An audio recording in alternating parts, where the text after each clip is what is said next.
இந்த காலத்து ஆள் ஒருத்தன் ஒரு பெரியவரை தேடி வந்தான். ஐயா, ஒரு சந்தேகம்னா. என்ன உன்னுடைய சந்தேகம்னார். பகுத்தறிவுன்னா என்ன, விதின்னா என்ன அப்படின்னு கேட்டான். இதுக்கு அவரு, இப்போ உன்னுடைய வலது காலை தூக்குன்னார். தூக்கணும். சரி, இப்போ உன்னுடைய வலது காலை கீழே இறக்காம உன்னுடைய இடது காலையும் தூக்குன்னார். தூக்கணும். பொத்துன்னு கீழே விழுந்துட்டான். பெரியவர் சொன்னார், உன்னால ஒரு காலை தூக்க முடிஞ்சுது, அதுதான் பகுத்தறிவு. 2 கால்களையும் ஒரே சமயத்துல தூக்குனா அடிபடும், அப்படிங்கிறது தான் விதி அப்படின்னு விளக்கம் கொடுத்தார். இவன் தன்னுடைய விதியை நொந்துகிட்டு இடுப்பை பிடிச்சுக்கிட்டு அங்கிருந்து நடந்து போயிட்டான். ஒரு காட்டுல ஒரு முனிவர் இருந்தார். ஒரு நாள் அவரை தேடிட்டு 4 பேர் வந்தாங்க. சுவாமி, எங்களுக்கு ரொம்ப நாளா ஒரு சந்தேகம்னாங்க. என்னன்னு கேட்டார். இந்த உலகத்துல எவ்வளவோ காரியங்கள் நடக்குது, எது நியாயம் எது அநியாயம் அப்படின்னு புரிஞ்சுக்க முடியலன்னாங்க. அது யாராலையும் புரிஞ்சுக்க முடியாதுன்னார் முனிவர். வந்தவங்களுக்கு ஆச்சரியமா போச்சு. ஒரு மாதிரியா பார்த்தாங்க. இதை முனிவர் கவனிச்சார். சரி, புறப்படுங்க என்னோடன்னார். எங்கன்னு கேட்டாங்க. இப்போ உங்க 4 பேரையும் ஒரு புஷ்பக விமானத்துல அழைச்சிட்டு போறேன். இந்த உலகத்துல சர்வசாதாரணமா நடக்கக்கூடிய ஒரு காட்சியை உங்களுக்கு காட்ட போறேன். நீங்க பார்க்க போற அந்த காட்சி நியாயமா அநியாயமா அப்படிங்கிறத என்கிட்ட சொல்லணும். நீங்க சரியான பதில் சொன்னா புஷ்பக விமானத்துல தொடர்ந்து பிரயாணம் பண்ணலாம். தவறான பதில் சொன்னா இந்த புஷ்பக விமானம் உங்களை கீழே தள்ளி விட்டுரும் அப்படின்னார். 4 பேருக்கும் பயம்தான். இருந்தாலும் முனிவர் கூப்பிடுறாரு அப்படின்னு சொல்லி புறப்பட்டாங்க. அவங்க எல்லாரும் புறப்பட்டு ஒரு காட்டு வழியா போயிட்டு இருக்கிறாங்க. புஷ்பக விமானத்துல அங்க நடக்கிற ஒரு காட்சியை காட்டுறார் முனிவர். அதோ அங்க பாருங்கன்னார். அந்த விமானத்துல இருந்தபடியே எல்லாரும் கீழே குனிஞ்சு பாக்குறாங்க. அங்க ஒரு தாய் புலி அப்பதான் குட்டி போட்டிருக்கு. குட்டிகளை ஈன்ற உடனே பசிக்கு இறை தேடி அந்த பக்கமா வருது. அதே நேரம் ஒரு தாய் மான், அதுவும் அப்பதான் குட்டி போட்டிருக்கு. அதுவும் இதே மாதிரி குட்டிகளை ஈன்ற உடனே பசிக்கு இறை தேடி அந்த பக்கமா வருது. இப்ப அந்த புலி அந்த மானை அடிச்சு போட்டுடுது. அதுவும் சாப்பிடுது, குட்டிகளுக்கும் கொடுக்குது. இப்போ அந்த புலி குட்டிகள் முகத்துல மகிழ்ச்சி, தாயை இழந்த அந்த மான் குட்டிகள் முகத்துல துக்கம். இப்போ அந்த முனிவர் 4 பேர்கிட்டையும் கேட்கிறார், நீங்க இங்க பாத்தீங்களே, இதுல எது நியாயம் எது அநியாயம்? ஒவ்வொருத்தரா சொல்லுங்க. உங்க பதில் சரியில்லைன்னா இந்த விமானம் உங்களை கீழே தள்ளி விட்டுரும். சொல்லுங்க பார்க்கலாம்னார். முதல்ல ஒருத்தன் சொன்னான், அந்த புலி செஞ்சது சரிதாங்க. அது பசிக்கு அதுதான் ஆகாரம். தன்னுடைய பசிக்கு தானே இறை தேடிக்கிட்டது. அதுல என்ன தப்பு? அவ்வளவுதான். அதனால புலி செஞ்சது நியாயம்தான் அப்படின்னா. அவ்வளவுதான். அந்த விமானம் அவனை அப்படியே கீழே தள்ளி விட்டுட்டுது. அதனால அவன் கொடுத்த பதில் சரியில்லை அப்படிங்கிறது புரிஞ்சு போச்சு. இப்ப 2வது ஆள் சொன்னான், புலி செஞ்சது பாவம். அந்த தாய்மான் என்ன தப்பு பண்ணிச்சு? இப்ப அந்த குட்டிகளுக்கு யாரு ஆதரவு? அதனால புலி செஞ்சது அநியாயம் அப்படின்னா. அவ்வளவுதான். அவனையும் கீழே தள்ளி விட்டுடுது அந்த விமானம். இந்த பதிலும் சரியில்லை அப்படின்னு ஆயிட்டுது. இப்ப 3வது ஆள் வந்தான். முதல்ல 2 பேர் கீழே விழுந்ததை பார்த்துக்கிட்டு இருந்தான். அதனால அவன் சொன்னான், 2மே நியாயம்தாங்க. புலி இறை தேடினதும் இயற்கை, அதுக்கு மான் இறையானதும் இயற்கை. அதனால இதுல ஒன்றும் தப்பு இல்லைன்னா. அவ்வளவுதான். அவனையும் அந்த விமானம் கீழே பிடிச்சி தள்ளி விட்டுது. இப்ப 4வது ஆள் வந்தான். முனிவர் கேட்டார், நீயாவது சொல்லுப்பா, இந்த செயல்ல எது நியாயம்னார். அவன் தெளிவா பதில் சொன்னான். அதாவது என்ன சொன்னான்னா, எனக்கு தெரியல அப்படின்னா. அவனை விமானம் கீழே தள்ளல, சௌரியமா அழைச்சிட்டு போட்டுது. இவனும் பிரயாணம் சௌக்கியமா பண்ணானான். ஆக இதுதான் சரியான பதில்ங்கிறத முனிவர் உணர்த்தினார். இந்த கதையிலிருந்து நாம புரிஞ்சுக்க வேண்டியது என்னன்னா, இந்த உலகத்துல எவ்வளவோ காரியங்கள் நடக்குது. அதெல்லாம் ஏன் அப்படி நடக்குதுங்கிறதுக்கு எப்பேற்பட்ட பண்டிதராலும் பதில் சொல்ல முடியாது. தெரியாததை தெரியாதுன்னு ஒத்துக்கிட்டா வாழ்க்கை பிரயாணம் சுகமா இருக்கும். அதனால தேவையில்லாத விஷயங்களை புரிஞ்சுக்கிறதுக்கு நேரத்தை செலவு பண்ணிட்டு இருக்க கூடாது. வாழ்க்கையை குழப்பிக்க கூடாது. வாழ்க்கைக்கு தேவையானது என்னவோ அதை மட்டும் புரிஞ்சுக்கிட்டா போதும். தான் மட்டும் வாழ்ந்தா போதும் அப்படின்னு நினைக்கிறவங்க உண்டு. தானும் வாழணும், அடுத்தவங்களும் வாழணும் அப்படின்னு நினைக்கிறவங்களும் உண்டு. முதல்ல சொன்ன வகையை சேர்ந்த மனிதர்கள் எப்படி தெரியுமா? எப்படியாவது தான் மட்டும் வாழ்ந்தால் போதுங்கிற நினைப்பு தான் எப்போ அவங்களுக்கு இருக்கும். தங்களுடைய வளர்ச்சிக்கு எது தடையா இருந்தாலும் சரி, யார் தடையா இருந்தாலும் சரி, அதை அழிச்சுட்டு தான் மறுவேலை பார்ப்பாங்க. அவங்க எல்லாம் பாவ காரியங்களுக்கு தயங்குறதே இல்லை. அப்படிப்பட்ட வாழ்க்கை அவங்களுக்கே இடைஞ்சல அமைஞ்சு விடுறது உண்டு. அதை விளக்கறதுக்கு ஒரு கதையும் உண்டு. ஒரு ஊர்ல அப்படிப்பட்ட ஆள் ஒருத்தன் இருந்திருக்கான். நிறைய பாவங்களை செஞ்சவன். அதன் காரணமா நரகப்படுகொழியில விழுந்துட்டான். நரகப்படுகொழிங்கிறது ஒரு பெரிய கிணறு மாதிரி. ஏற்கனவே பாவம் செஞ்சவங்க நிறைய பேர் அதுல விழுந்து கிடக்குறாங்க. உள்ள ஏகப்பட்ட சத்தம், எல்லாம் அந்த பாவாத்மாக்கள் போடுற சத்தம். இப்போ விழுந்தானே இவனும் சத்தம் போட்டான். இவன் போடுற சத்தம் கொஞ்சம் அதிகமா கேட்டுது. இந்த கிணத்துக்கு பக்கத்துல புத்தர் உட்கார்ந்துருக்கிறார். அவர் காதுல இவன் போடுற சத்தம் விழுந்தது. உடனே அந்த கிணத்தடிக்கு போனார். குனிஞ்சு பார்த்தார். சாமி என்னை காப்பாத்துங்க அப்படின்னு கத்தனா இவன். புத்தர் அவனை கொஞ்சம் கவனிச்சு பார்த்தார். மனித சமுதாயத்துக்கு அவன் என்னென்ன கெடுதல் பண்ணியிருக்கிறாங்கிற விவரம்லாம் அவர் மனக்கண்ணில் தெரிஞ்சது. அவருக்கு எல்லாம் புரிஞ்சு போச்சு. இருந்தாலும் அவனை காப்பாத்துறதுக்கு ஏதாவது வழி உண்டா அப்படின்னு யோசிச்சார். அவன் தன்னுடைய வாழ்நாளில் ஏதாவது நல்லது செஞ்சிருக்கானா அப்படின்னு பார்த்தார். ஒரே ஒரு சமயம் அவன் தன்னுடைய காலடியில மிதிபட இருந்த சிலந்தியை மிதிக்காமல் தாண்டி போயிருக்கிறான். இந்த ஒரு காரியத்துக்காக அவனை கரையேற்ற முடியுமா அப்படின்னு நினைச்சார். அவ்வளவுதான். உடனே அவர் கையில ஒரு சிலந்தி வந்து உட்கார்ந்துதான். அதுகிட்ட இருந்து நூல் இழை வெளிவர ஆரம்பிச்சது. அந்த நூல் இழை கிணற்று ஆழம் வரைக்கும் அப்படியே நீண்டுகிட்டே போச்சான். புத்தர் பார்த்தார். இந்த நூலை பிடிச்சுக்கிட்டு மேலே ஏறி வா அப்படின்னார். என்னங்க சொல்றீங்க, இந்த சிலந்தி நூல் என்ன தாங்குமான்னு கத்தனான். எல்லாம் தாங்கும், அதை பிடிச்சுக்கிட்டு ஏறி வா அப்படின்னார். சந்தேகத்தோடவே அவன் அந்த நூல் இழைய பிடிச்சி இழுத்து பார்த்தா ரொம்ப வலுவா இருந்தது. அவனுக்கு ஆச்சரியம். அதை பிடிச்சிக்கிட்டு மெதுவா மேல ஏறி வர ஆரம்பிச்சுட்டான். பாதி தூரம் ஏறி வந்திருப்பான். அப்ப அவன் காலுக்கு கீழே ஏதோ சத்தம். என்னன்னு குனிஞ்சு பார்க்கறான். கீழே கிடந்தவங்க சில பேரும் அந்த நூலை பிடிச்சி மேல வந்துகிட்டு இருக்கிறாங்க. இவனுக்கு கோபம் வந்துட்டுது. தன்னுடைய இடுப்புல வச்சிருந்த கத்தியை எடுத்து தன்னுடைய காலுக்கு கீழே நூல் இழையை அப்படியே வெட்டி விட்டுட்டான். இனிமே நாம மட்டும்தான் மேலே ஏறி வந்துடணும் அப்படின்னு நினைச்சுக்கிட்டான். ஆனா நடந்தது என்ன தெரியுமா?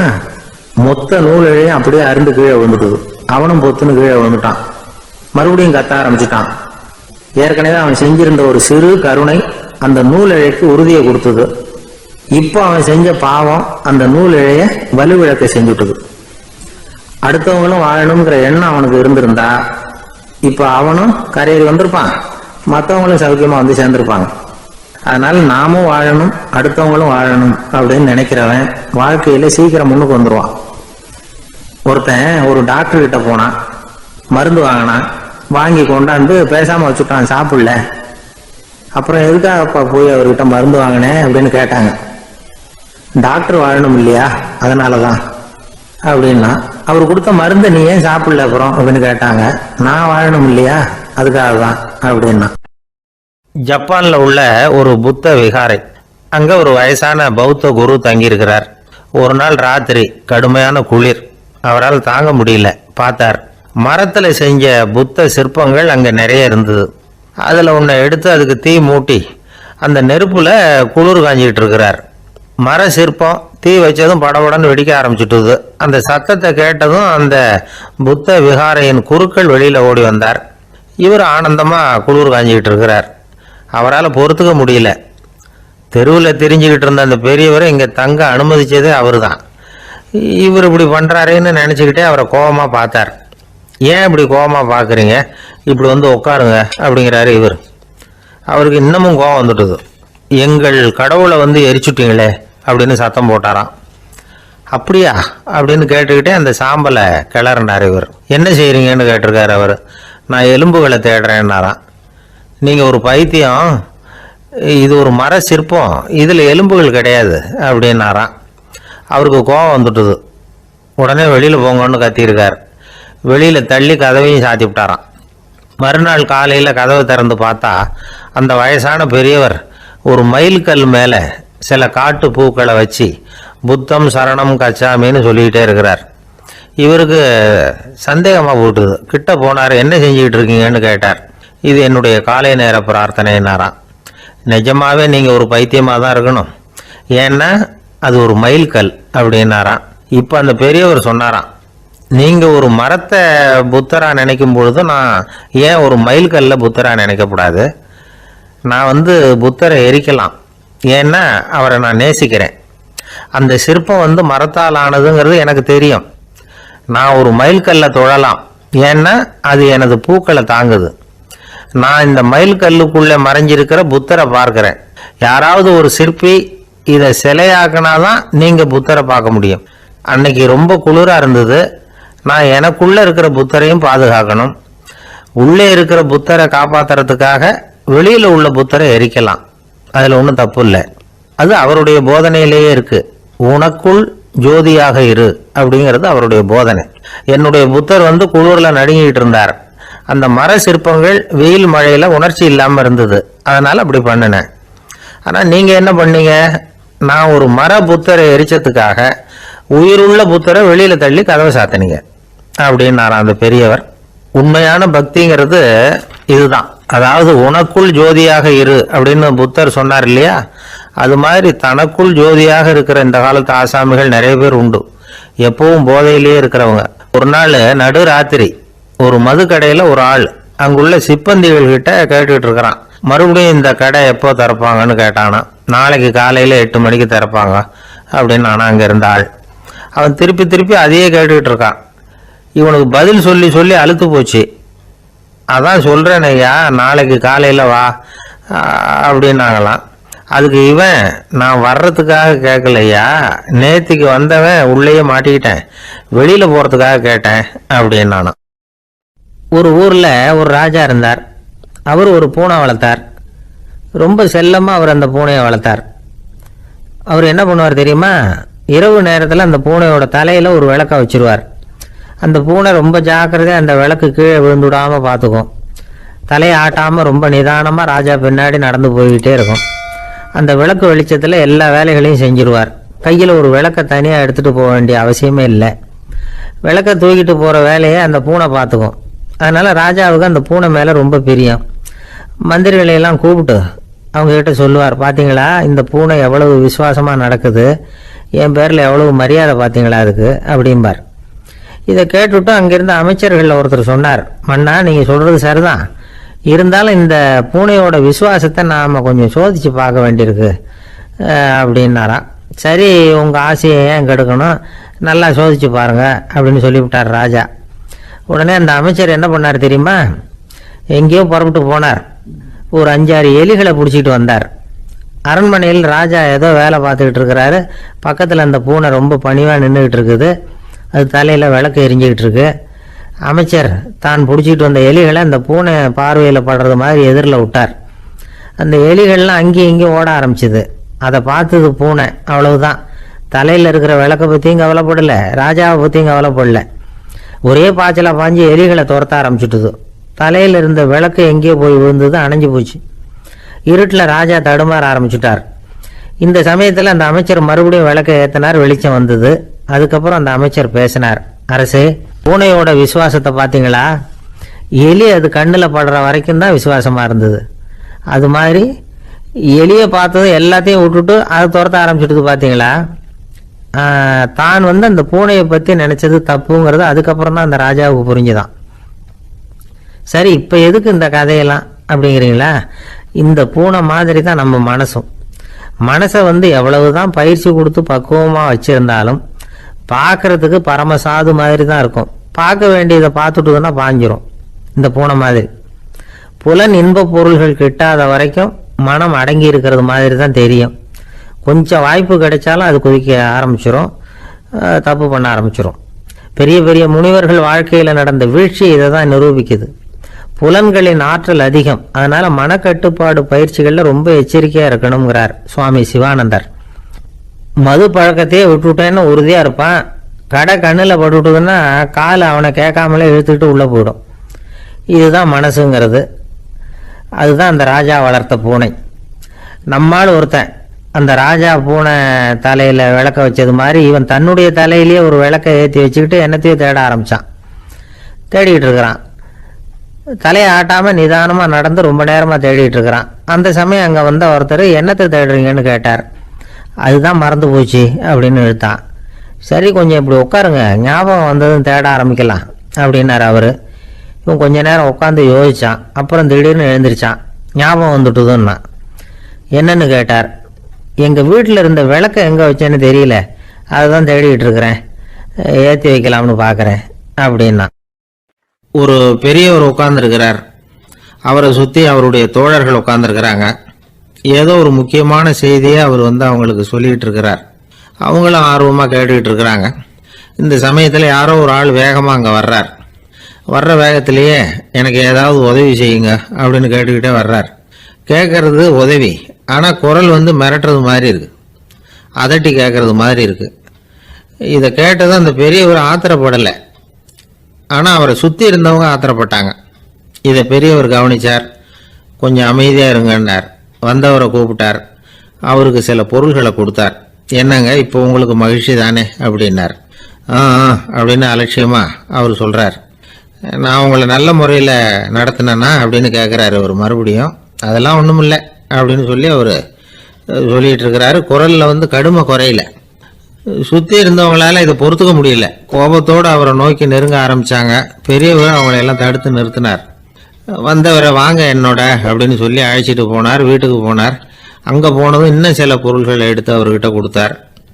இப்போ திருப்தி தானே, நான் உங்ககிட்ட நல்ல முறையில் நடந்துக்கிட்டேனா அப்படின்னார். அவர் முகம் இப்போ தான் கொஞ்சம் மலர்ந்தது. ரொம்ப நன்றி, இறைவன் உங்கள் குடும்பத்துக்கு எல்லா நன்மைகளையும் செய்வான் அப்படின்னு சொன்னார். இதே வார்த்தைகளை என்னுடைய தோழர்கள்கிட்டே சொல்லிட்டீங்கன்னா அவங்க கோபம் தணிஞ்சிரும், வர முடியுமான்னார். கண்டிப்பாக வர்றேன் அப்படின்னாரு. மறுநாள் காலையில் அந்த இடத்துக்கு வந்தார். அதே மாதிரி சொல்லிவிட்டு அவர் போயிட்டார். தோழர்கள்லாம் ரொம்ப வியப்போடு பெரியவரை பார்த்தாங்க. அந்த பெரியவர் தான் நபிகள் நாயகம். அவர் சொன்னார், ஒருத்தன் ரொம்ப ஆசையாக ஒரு ஒட்டகத்தை வளர்த்துக்கிட்டு வந்தான். ஒரு நாள் அந்த ஒட்டகம் கயத்தை அறுத்துக்கிட்டு ஓடி போயிட்டுது. அக்கம் பக்கத்தில் இருக்கிறவங்கெல்லாம் அந்த ஒட்டகத்தை பிடிக்கிறதுக்கு முயற்சி பண்ணாங்க. அதை துரத்திக்கிட்டு ஓடினாங்க. ஒட்டகம் தாறுமாறாக ஓட ஆரம்பிச்சுது. இந்த சமயத்தில் ஒட்டகத்தை வளர்த்தவன் அங்கே ஓடி வந்தான். நீங்கள் அதை ஒன்றும் செய்ய வேணாம், விட்டுருங்க, அதோட சுபாவம் எனக்கு நல்லா தெரியும், அதை சுலபமாக என்னோட வழிக்கு கொண்டுட்டு வந்துட முடியும், நான் பார்த்துக்கிறேன், விட்டுருங்கோ அப்படின்னா. எல்லாரும் விலைக்கு போயிட்டாங்க. இவன் என்ன செஞ்சான் தெரியுமா? கொஞ்சம் புல்லை கையில் எடுத்துக்கிட்டு அந்த ஒட்டகத்தை நெருங்கினான். அவ்வளவுதான். அது ஓடி இவன் காலடியில் உட்காந்துக்கிட்டது. செல்லமாக அதை அப்படியே தடவி கொடுத்தான். முதுகில் ஏறி உட்காந்துக்கிட்டான். அது பாட்டுக்கு சாதுவாக நடந்து போகுது. இந்த கதையை நபிகள் நாயகம் தம்முடைய தோழர்களுக்கு சொல்கிறார். ஒட்டகத்தை மட்டும் இல்லை, சில மனிதர்களையும் கூட சில விதத்தில் அணுகிதான் அவர்களை சீர்திருத்த வேண்டியிருக்குது அப்படிங்கிறத அவங்களுக்கு உணர்த்தினார். இது ஒரு அழகான உளவியல் அணுகுமுறை. சில குடும்ப தலைவர்கள் கூட இந்த ஒட்டகம் மாதிரி நடந்துக்கிறது உண்டு, அப்புறம் அடங்கி போகிறதும் உண்டு.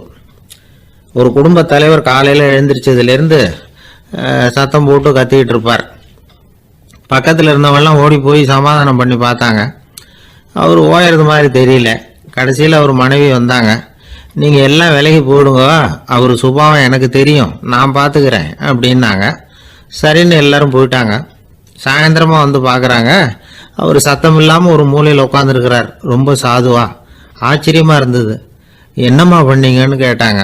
அது ஒன்றும் இல்லைங்க, ஒரு வேளை சாப்பாட்டை நிறுத்தினேன், பட்னி போட்டேன், அவ்வளவுதான் அப்படின்னாங்க அந்த அம்மா.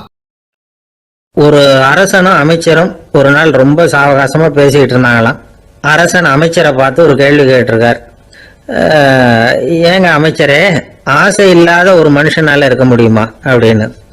ஏன் முடியாது, துறவி அப்படிங்கிறவங்கெல்லாம் அப்படிப்பட்டவங்க தானே அப்படின்னாராம் அமைச்சர்.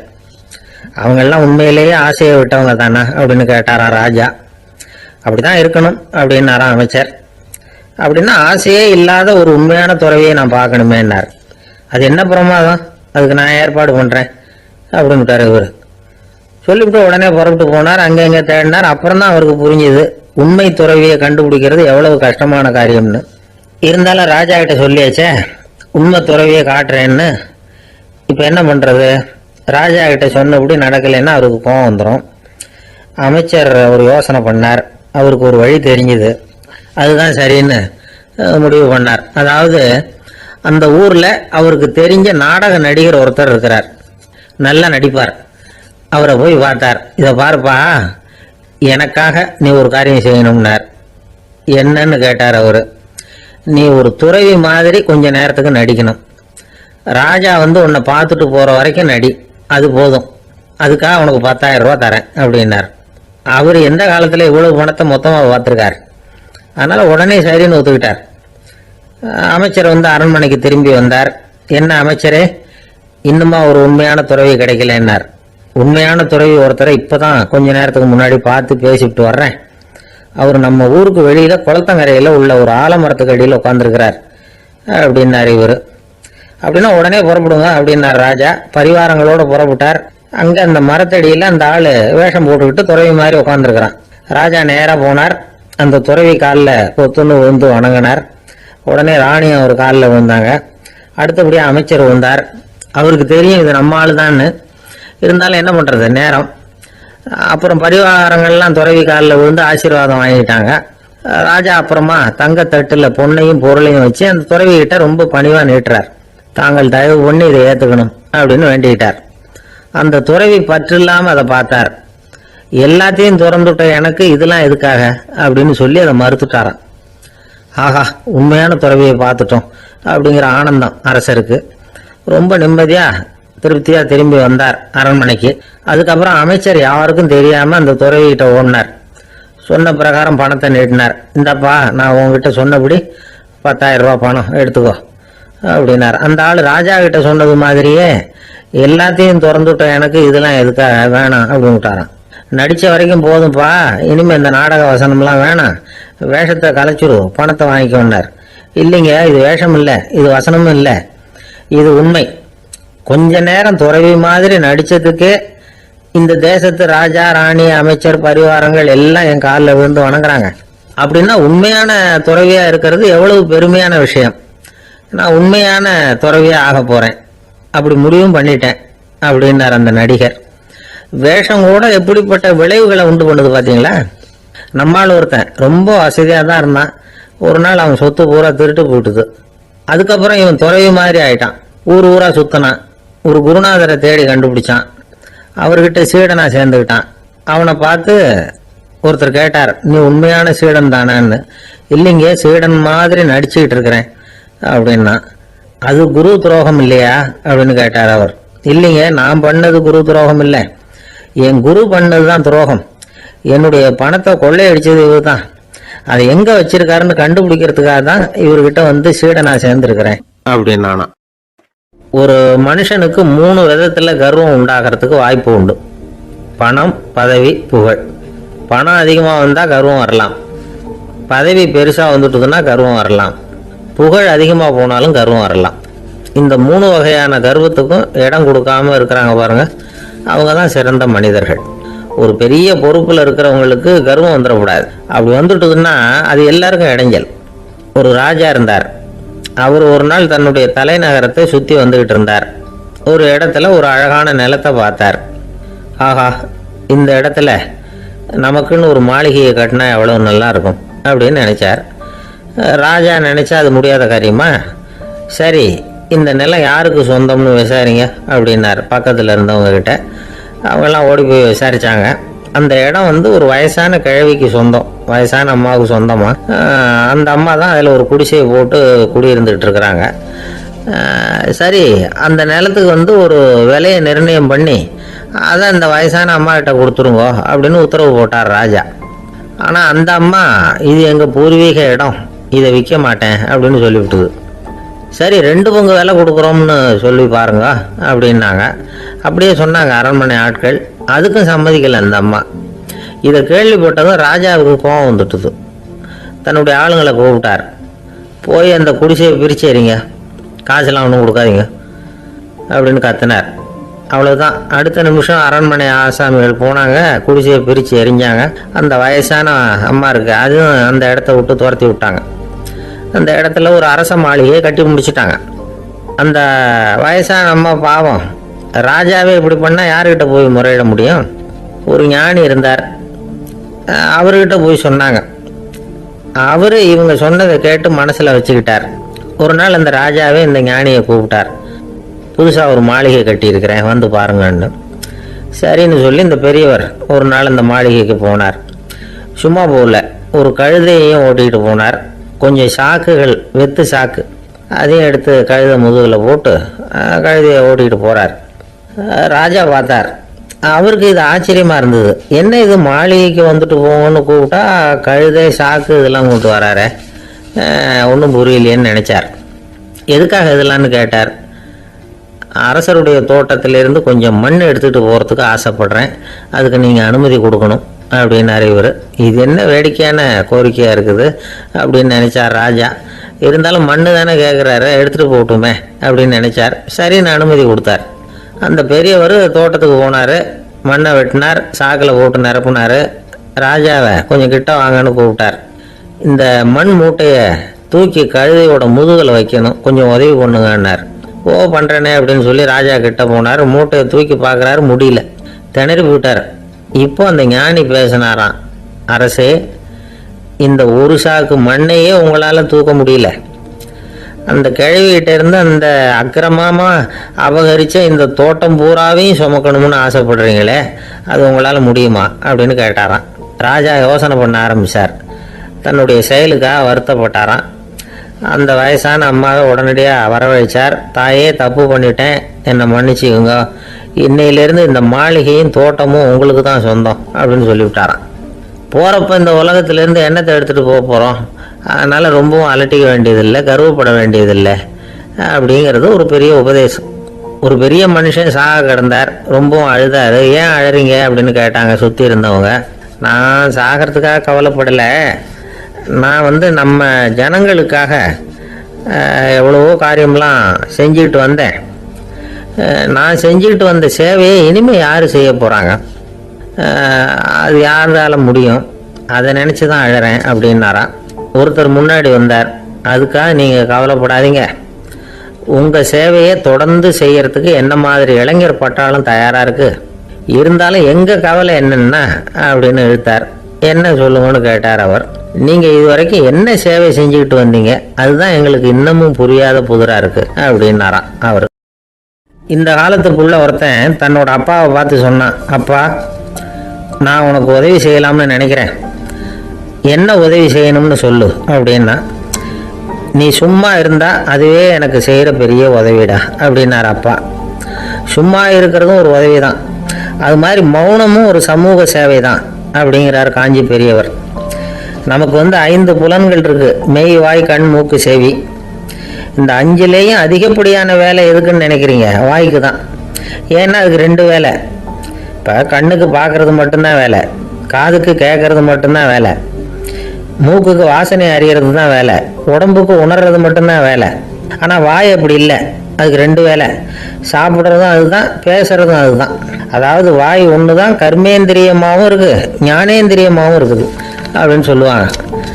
சாப்பாட்டில் உட்காந்தா எந்தெந்த ஆகாரம் என்னென்ன ருசின்னு அறிவிக்கிற வேலையும் செய்யுது. சபையில் உட்காந்தா பாடுறது, பேசுறது, சிரிக்கிறது, இது மாதிரியான வேலையும் செய்யுது.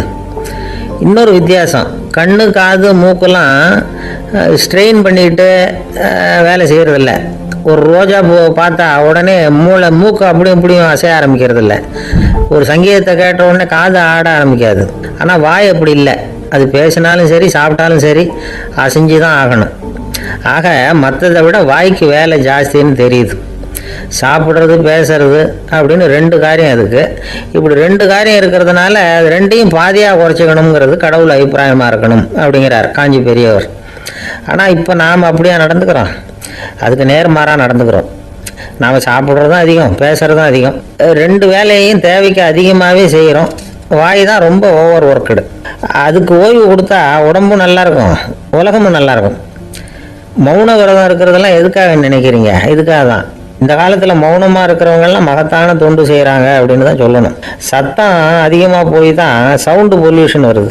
அது மட்டும் இல்லை, மௌனமாக இருந்தால் சண்டை சச்சரவே வராது. மௌனம் கலக நாஸ்தி. ஆக இதுவும் ஒரு சமூக சேவை தான். நமக்கு தான் வாய் இருக்குதுங்கிறதுக்காக வசமாக சாப்பிட்றதும் தப்பு, வளவளன்னு பேசுகிறதும் தப்பு. ஒரு கருத்தை சொல்கிறதுக்கு ஒரே ஒரு சொல்லு போதும் அப்படின்னு இருக்கும்போது 2 சொற்களை செலவு பண்ணாதே. எவ்வளவு சொன்னாலும் அதனால் ஒரு பயனும் விளையாது அப்படின்னு தெரிய வருமையானால் அந்த ஒரு சொல்லையும் விரயம் பண்ணாதே அப்படிங்கிறார் ஒரு அறிஞர். எல்லா குணங்கள்லேயும் மௌனம்தான் சிறந்தது அப்படிங்கிறார் ஒருத்தர். மௌனமாக இருக்கிறது மூலமாக மற்றவர்கள் குறைகளை நம்மளால் தெரிஞ்சுக்க முடியும். அதே சமயத்தில் நம்மகிட்ட இருக்கிற குறைகளை மற்றவங்களுக்கு தெரியாமல் மறைச்சிக்கவும் முடியுங்கிறார் அவர். உண்மைதானே? ஒரு பெரிய மேடை பேச்சாளர், பொது வாழ்க்கையில் 25 வருஷ காலமாக ஈடுபட்டிருக்கிறவர். அவர் மனைவி ஒரு நாள் சொன்னாங்க, எங்கள் வீட்டுக்காரர் 25 வருஷ காலமாக பொது வாழ்வில் ஈடுபட்டிருந்தா கூட இந்த மாதம் 10ஆம் தேதியிலிருந்து தான் மக்களுக்கு சேவை செய்ய ஆரம்பிச்சிருக்கார் அப்படின்னு நாங்கள் ரொம்ப பெருமையாக.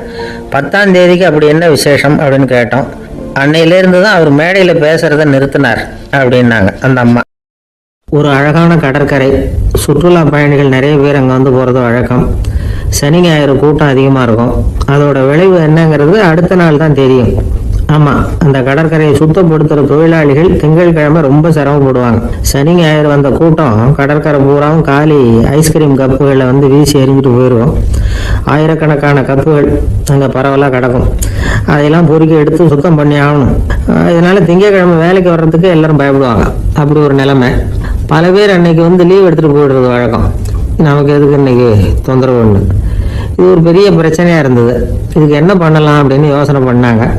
ஒரு ஆலோசனை கூட்டத்துக்கு ஏற்பாடு பண்ணாங்களாம்.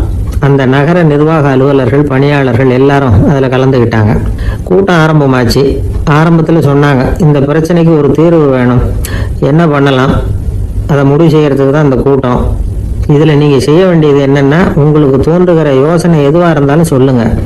கொஞ்சம் கூட தயக்கம் வேண்டாம். நாம் சொல்கிற யோசனை ஈடுபடுமா படாதா அப்படின்லாம் யோசிக்க வேணாம். எல்லாருடைய யோசனைகளையும் அப்படியே பதிவு செய்துக்கிறோம். கடைசியாக அதிலேருந்து ஒரு சிறந்த யோசனையை தேர்வு பண்ணி அதை பயன்படுத்தலாம். இந்த சந்தர்ப்பத்தில் இன்னொரு முக்கியமான வேண்டுகோள், எவ்வளவு சாதாரணமான யோசனையாக இருந்தாலும் சரி, அது சொல்லும்போது அடுத்தவங்க வந்து ஏளனம் செய்யக்கூடாது. இது ஒரு பெரிய யோசனையா அப்படின்னு சொல்லி எதையும் அலட்சியப்படுத்தக்கூடாது. இதுதான் அந்த கூட்டத்தின் ஆரம்பத்தில் செய்யப்பட்ட அறிவிப்பு. உடனே அந்த கூட்டத்தில் இருந்தவங்க ஆளுக்கு ஒரு யோசனை சொல்ல ஆரம்பித்தாங்க. ஒருத்தர் எழுந்திருச்சார், இங்கே வர்ற சுற்றுலா பயணிகள்கிட்ட ஆளுக்கு $10 ஒரு டெபாசிட் மாதிரி வைப்பு பணமாக வாங்கிக்கணும். காலி ஐஸ்கிரீம் கப்பை திருப்பி கொடுத்தா அந்த பணத்தை திருப்பி கொடுத்துடலாம். இப்படி ஒரு ஏற்பாடு பண்ணிக்கிட்டா கப்புகளை தேடி பொறுக்கிட்டு இருக்க வேண்டியதில்லை, எல்லாம் ஒரே இடத்துக்கு வந்து சேர்ந்துடும். அப்படியே நாம் வந்து தூக்கிட்டு போய் ஒரு இடத்துல கொண்டு போடலாம் அப்படின்னாரு. இன்னொருத்தர் எழுந்திரிச்சார், கப்பை வந்து கீழே போட்டால் $50 அபராதம் அப்படின்னு அங்கங்கே போர்டு எழுதி வச்சுடலாம். கப்புகளை போடுறதுக்கு அங்கங்கே பெரிய கூடைகளை வச்சுடலாம். நாம் சாவகாசமாக அந்த கூடைகளை சேகரம் பண்ணிக்கலாம் அப்படின்னாராம். இன்னொருத்தர் எழுந்திரிச்சு கொஞ்சம் கோபமாக பேசினார். கப்புகளை வந்து அவங்க வாயிலேயே திணிச்சு விடணும், அதுகளை முன்னு சாப்பிட்டு பார்த்தா தான் தெரியும் அது எவ்வளவு கஷ்டங்கிறது அப்படின்னு ரொம்ப கடுமையாக பேசியிருக்காரு. இது வேடிக்கையாக தெரிஞ்சாலும் இந்த யோசனையும் பதிவு செஞ்சுக்கிட்டாங்களாம். இப்படி பல யோசனைகள். கடைசியாக எல்லாத்தையும் படித்து பார்த்துட்டு பரிசீலனை பண்ணாங்க. அப்புறம் தான் யோசனை வந்தது. ஒரு வேடிக்கையாக சொன்னது, கப்புகளை அவங்க வாயிலே திணிச்சு சாப்பிட சொல்லணும், அதுதான் தண்டனைன்னார்ல. ஏன் அப்படி சாப்பிட்றது மாதிரியே கப்புகளை தயார் பண்ண என்ன அப்படின்னு சிந்திக்க ஆரம்பித்தாங்களாம். ஆகா, அதுதான் சரின்னு ஒரு முடிவுக்கு வந்தாங்க. அதுலேருந்து உருவானது தான் இந்த வேஃபர் கப்ஸ். ஐஸ்கிரீமை சாப்பிட்டு முடிச்சதும் கப்பையும் சாப்பிட்டுடலாம். கோன் ஐஸ்கிரீம் சாப்பிட்றோம்ல, அதுதான். அமெரிக்காவில் மியாமி கடற்கரையில் ரொம்ப காலமாக இருந்துகிட்டு வந்த குப்பை பிரச்சனைக்கு இப்படிதான் ஒரு தீர்வு வந்துதான். இதுல இருந்து நாம புரிஞ்சுக்க வேண்டியது என்னன்னா, நாம அன்றாட எத்தனையோ பிரச்சனைகளை சந்திக்கிறோம், அதுக்கெல்லாம் தீர்வு உண்டு. அது எங்க ஒளிஞ்சிருக்குன்னு கண்டுபிடிக்கணும். அந்த அந்த யோசனையையும் நல்லா தீவிரமாக யோசிக்கணும். யார் என்ன யோசனை சொன்னாலும் அதை வந்து அலட்சியப்படுத்தக்கூடாது, அக்கறையோடு கவனிக்கணும், அதை யோசிச்சு பார்க்கணும். ஒரு அம்மா தன்னோட வீட்டுக்காரரை ஒரு மனநல மருத்துவர்கிட்ட அழைச்சிட்டு வந்தாங்களாம். டாக்டர், இவருக்கு கோன் ஐஸ்கிரீம் பிடிக்கல, பேப்பர் கப்பில் இருக்கிற ஐஸ்கிரீம் தான் வேணும்னு அடம் பிடிக்கிறார் அப்படின்னாங்களாம். அது ஒன்றும் தப்பு இல்லையேன்னாராம் டாக்டர். இதுக்கு அந்த அம்மா சொன்னாங்களாம், இவர் கப்பு ஐஸ்கிரீம் வாங்குறதுல தப்பு இல்லை டாக்டர், பிரச்சனை அது இல்லை. அப்புறம் வேற என்னன்னு கேட்டிருக்காரு. வாங்கினதும் ஐஸ்கிரீமை கீழே கொடுத்துட்டு அந்த பேப்பர் கப்பை மட்டும் விரும்பி சாப்பிட்றார், அதனால தான் உங்ககிட்ட அழைச்சிட்டு வந்தேன் அப்படின்னாங்களாம். சங்கீத வித்வான்களில் பல வகை உண்டு. சில குறிப்பிட்ட ராகங்களை பாடுறதுல அவங்களுக்கு பெருமை வர்றது உண்டு. ஆனால் ஒருத்தர் இருந்தார், அவரால் ஒரு ராகத்துக்கே பெருமை வந்தது. அந்த ராகத்தை அவர் வாசித்து கேட்கணும் அப்படின்னு சொல்லுவாங்க. அது என்ன ராகம்னா தோடி ராகம். சரி, அந்த வித்வான் யாருன்னா அவர் தான் திருவாவடுதுறை ராஜரத்னம் பிள்ளை. பேராசிரியர் கல்கி ஒரு சமயம் தம்முடைய பத்திரிகையில் எழுதினாராம். அதை அப்படியே படிக்கிறேன் கேளுங்களேன். ஆகா, ஸ்ரீ ராஜரத்னம் பிள்ளையின் தோடி ஆலாபனையை முதலில் கேட்டபோது அவருடைய கற்பனையை விட்டு தள்ளுங்கள். நம்முடைய மனதில் என்னென்ன இன்பமயமான கற்பனைகள் எல்லாம் உதித்தன. குழந்தை தாயிடம் கொஞ்சம் குரலை கேட்டோம், அன்னை குழந்தையிடம் கொஞ்சம் குரலை கேட்டோம், ரவியும் மன்மதனும் பேசிக்கொண்ட காதல் மொழிகளை கேட்டோம், முருகன் சிவபெருமான் செவிகுளர மொழிந்த உபதேசத்தை கேட்டோம், கலைமகள் கவிஞனுக்கு அருளிய ஆசி மொழிகளை கேட்டோம். நாரத முனிவருடைய தம்பூரா சுருதியை கேட்டோம். ராவணன் தன் எலும்பை ஒடித்து வீணையாக செய்து வாசித்த கானத்தை கேட்டோம். கானப் பறவைகளின் கலகல ஒலியை கேட்டோம். கோல குயில்களின் குரல் இனிமையை கேட்டோம். இப்படிலாம் பேராசிரியர் கல்கி விமர்சனம் எழுதியிருக்கிறார். திருவாவடுதுறை ராஜரத்னம் பிள்ளை அவர்களுடைய வாசிப்பை கேட்டுட்டு டி.என். ராஜரத்னம் பிள்ளை இறந்து போனார். அப்போ கவிஞர் கண்ணதாசன் எழுதினார், செவியனில் ஓடி எங்கள் சிந்தையில் ஓடி இந்த புவியெல்லாம் ஓடி நின்பார் பொங்கிய தோடி வேறிங்கு எவரிடம் போகும் ஐய இனி அதை காப்பார் யாவர் அவிந்தனின் சடலத்தோடே அவிந்தது தோடிதானும் அப்படின்னு எழுதினாராம். அந்த அளவுக்கு அவருடைய தோடியை ரசித்தவர்கள் உண்டு. அதே மாதிரி தோடின்னா என்னன்னு தெரியாமலே அவரை ரசித்தவங்களும் அந்த காலத்துல உண்டு. அதாவது ஒரு பெரிய சபையில இவர் வாய்ச்சிக்கிட்டு இருக்கிறார். பாதியில ஒரு பெரிய மனுஷன் உள்ள வந்தார். அவர் உடம்புல பட்டு வேஷ்டி, ஜருக, அங்கவஸ்திரம், வாயில வெத்தலை, வாசனை புகையில, காதுல வைரக்கடுக்கன், கழுத்துல தங்க சங்கிலி, கை விரல் பூரா மோதிரம், கையில ஒரு வெள்ளி வெத்தலை புட்டி, உதவிக்கு 2 பேர் பக்கத்துல. இவ்வளவு பந்தாவோட வரார் கச்சேரி கேட்கறதுக்கு. இப்படி வந்தவர் முதல் வரிசையில உட்கார்ந்தார். வித்வான் வாசிச்சு முடிச்சதும் இவர் அவரை பார்த்து, ஐயா நீங்க தோடி வாசிக்கிறதுல ரொம்ப கெட்டிக்காரர்னு கேள்விப்பட்டிருக்கேன், அதை கேட்கறதுக்காக தான் மெனக்கிட்டு வந்திருக்கிறேன், அதை வாசிங்களேன் அப்படின்னாராம் இந்த பெரியவர். ராஜரத்னம் பிள்ளைக்கு ஒன்றும் புரியல.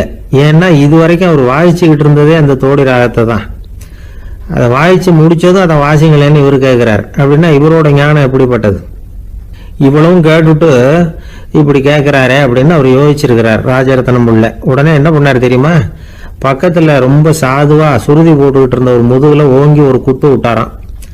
அவருக்கு ஒன்றும் புரியல, எதுக்கு நம்மளை அடிக்கிறாரு இவரு, நம்மளை குத்துறாரு வித்வான்னு. அவர் அதிர்ச்சியால இவர் நிமிந்து பார்த்திருக்கார். அப்ப ராஜரத்னம் பிள்ளை சொன்னாராம், ஏய்யா ஐயா பெரிய மனுஷன், என்னுடைய பரம ரசிகர், தோடி ராகம் கேட்கணுங்கிறதுக்காக இவ்வளவு தூரம் வந்திருக்கிறார், முத வரிசையில் உட்கார்ந்துருக்கார். நீ இந்த சமயம் பார்த்து தோடி ராகம் வாசிக்கிற நாதஸ்வரத்தை வீட்டில் வச்சுட்டு வந்துட்டிய, இப்ப ஐயாவுக்காக அந்த ராகத்தை நான் எப்படி வாசிக்கிறது அப்படின்னு சொல்லிட்டு மறுபடியும் முதுகுல ஒரு அடி கொடுத்தாராம். அடி வாங்கினவருக்கே சிரிப்பு அடக்க முடியலையா.